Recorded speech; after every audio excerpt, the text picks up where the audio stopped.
Terima kasih Anda masih bersama dengan kami. Bagi Anda yang baru saja bergabung, kami hadirkan kembali 3 berita utama hari ini. Rombongan polisi yang menangkap tersangka tipu sani atau penipuan melalui daring di Kabupaten Ogan Komering Ilir diserang massa. Jalan utama di Desa Prabu Mulih 1, Kecamatan Muara Lakitan, Kabupaten Musirawas saat ini kondisinya rusak parah. Jelang perayaan Imlek, Klenteng Dewi Kwan Im di Kota Palembang memasang hiasan 1000 lampion untuk mempercantik area kelenteng.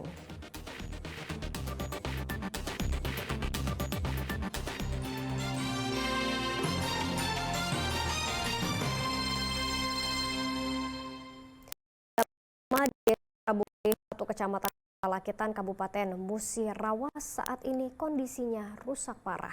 Padahal jalan sepanjang 3 ini merupakan satu-satunya akses penghubung antar desa. Jalan yang licin dan membuat siswa sekolah terpaksa melepas sepatu saat berangkat ke sekolah.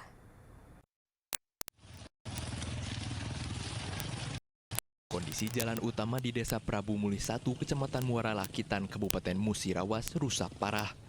Kondisi jalan akan semakin parah bila turun hujan. Jalanan ini berubah menjadi kubungan lumpur. Buruknya kondisi jalan yang berlumpur membuat siswa dan guru harus penuh perjuangan saat akan berangkat menuju sekolah. Para siswa terpaksa melepas dan menjinjing sepatu lalu berjalan tanpa alas melintas jalan yang berlumpur agar sepatu mereka tetap bersih dan dapat digunakan kembali di sekolah. Jalan sepanjang 3 km ini merupakan satu-satunya akses penghubung antara Prabu Mulih 1 dan Desa Prabu Mulih 2. Warga mau tak mau harus melintas ruas jalan ini untuk beraktivitas. Tak jarang sepeda motor warga tergelincir saat melintas jalanan ini. Menurut warga, rusaknya jalan ini sudah lebih dari 10 tahun namun belum ada perbaikan dari pihak terkait. Oh, ke sekolahan. Ngajar ya Pak ya? Ya. Ngajar di mana Pak? Ngajar di SD Teran Prabu Mulih 1. Ini kita tiap hari melintas jalan rusak ya Pak ya? Ya, kita setiap hari lewat jalan ini. Ini kerusakan sendiri udah lama ya Pak? Kalau kerusakan itu udah lama ini. Udah lama ya? Kalau makan puluhan tahun. Puluhan tahun. Untuk panjang kerusakan sendiri yang kita ketahui berapa kilo ya Pak? Sekitar 3 kilo atau 4 kiloan. Warga berharap pemangku kebijakan dapat memperbaiki kondisi jalan desa ini agar mempermudah aktivitas perekonomian dan pendidikan warga. Muhammad Ardiansyah Putra melaporkan dari Musirawas. Gara-gara ketagihan judi daring, 2 pemuda nekat menjamret seorang mahasiswi yang sedang berboncengan di Jalan Jenderal Sudirman, Kota Palembang. Kejahatannya digagalkan oleh polisi dan 1 pelaku berhasil ditangkap.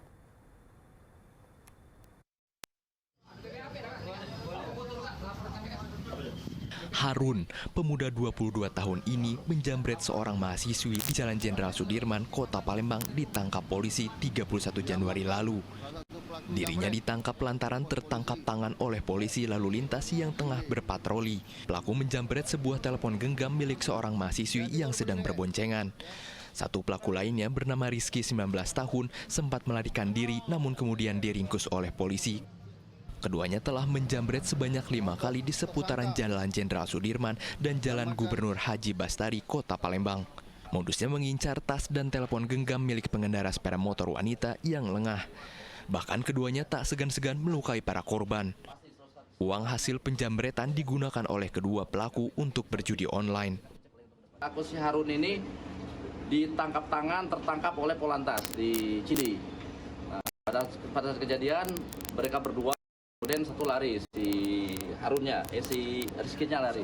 Kemudian Rizky dikembangkan sama Pak Kanires, Katim, sama Pak Dit, teman-teman buser. Berhasil kami tangkap juga si Rizky ini, komplotannya. Jadi pada saat itu juga setelah ditangkap sama Polantas, si Harun, kami kejar juga si Rizky. Alhamdulillah pada saat kami berhasil menangkap pelaku si Rizky ini, pelaku yang kedua. Polisi menyita barang bukti 1 unit telepon genggam milik korban beserta 1 unit sepeda motor. Polisi menjerat keduanya dengan pasal 363 KUHP dengan ancaman hukuman 7 tahun penjara. Muhammad Ardiansyah Putra melaporkan dari Kota Palembang. Kita beralih ke informasi lainnya. Menjamurnya penjual ilegal di pinggir jalan serta tingginya disparitas harga Pertamax dan Pertalite mengakibatkan penjualan bisnis bahan bakar di Pertashop turun drastis. Bahkan kondisi ini membuat pengelola Pertashop di Kabupaten Ogan Komering Ilir terancam gulung tikar. Sejumlah pemilik bisnis bahan bakar Pertashop di Kabupaten Ogan Komering Ilir terancam gulung tikar. Menjamurnya penjual Pertalite ilegal di pinggir jalan serta tingginya disparitas harga Pertamax dan Pertalite mengakibatkan penjualan bisnis bahan bakar Pertashop turun drastis. Kondisi ini membuat pengelola Pertashop di Kabupaten Ogan Komering Ilir sepi pembeli.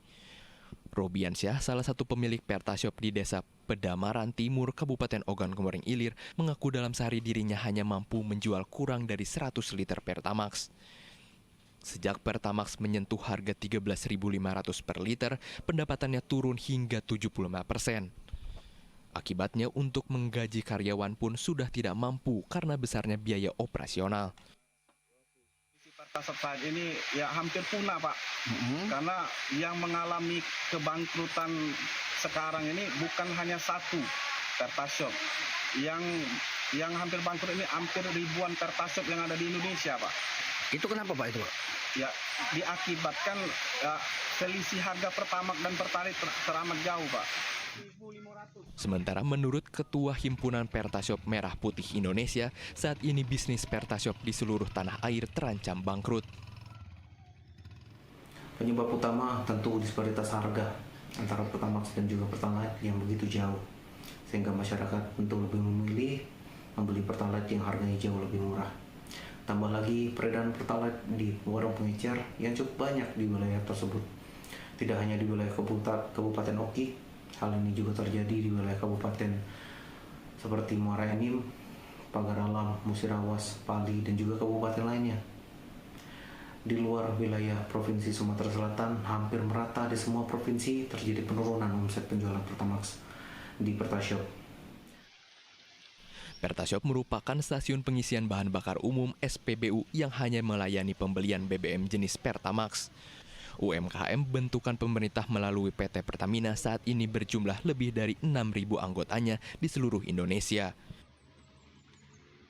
Dedi Irwansyah melaporkan dari Kabupaten Ogan Komering Ilir. Ya, jelang perayaan Imlek, Kelenteng Dewi Kwan Im di Kota Palembang mulai berbenah. Pengurus kelenteng memasang hiasan 1000 lampion untuk mempercantik area kelenteng. Perayaan Tahun Baru Imlek 2575 sesuai penanggalan Tionghoa jatuh pada 10 Februari 2024 mendatang. Menyambut dimulainya Tahun Naga Kayu pengurus Kelenteng Dewi Kwan Im di kawasan 10 Ulu, Kecamatan Seberang Ulu 1, Kota Palembang menggelar ritual bersih-bersih kelenteng. Mereka secara bergotong royong membersihkan altar dewa hingga tempat persembayangan. Bersih-bersih kelenteng ini merupakan simbol penyucian diri umat Tridharma sebelum memasuki Tahun Baru Imlek. Tujuannya agar perbuatan yang tidak baik luntur sehingga hati dan pikiran manusia kembali bersih. Ini hari ini ada pembersihan lantai. Sebelumnya kita sudah membersihkan altar-altar. Jadi ini sisa-sisa pembersihan aja untuk persiapan untuk menyambut Tahun Baru Imlek. Jadi di sini banyak untuk menyambut Tahun Baru Imlek banyak kegiatan-kegiatan kita. Ialah kita memasang lampu lampion. Tahun ini kurang lebih ya berkisar antara 1000 lampion yang kita pasang di pelataran kelenteng Dewi Kwan Im. Selain bersih-bersih altar dan persembayangan, pengurus kelenteng Dewi Kwan Im juga mempercantik pelataran kelenteng dengan hiasan 1000 lampion. Berbeda dengan perayaan Imlek tahun-tahun sebelumnya, perayaan Imlek tahun ini terasa sangat spesial karena berdekatan dengan Pesta Demokrasi Pemilu 2024. Dedi Irwansyah melaporkan dari Kota Palembang.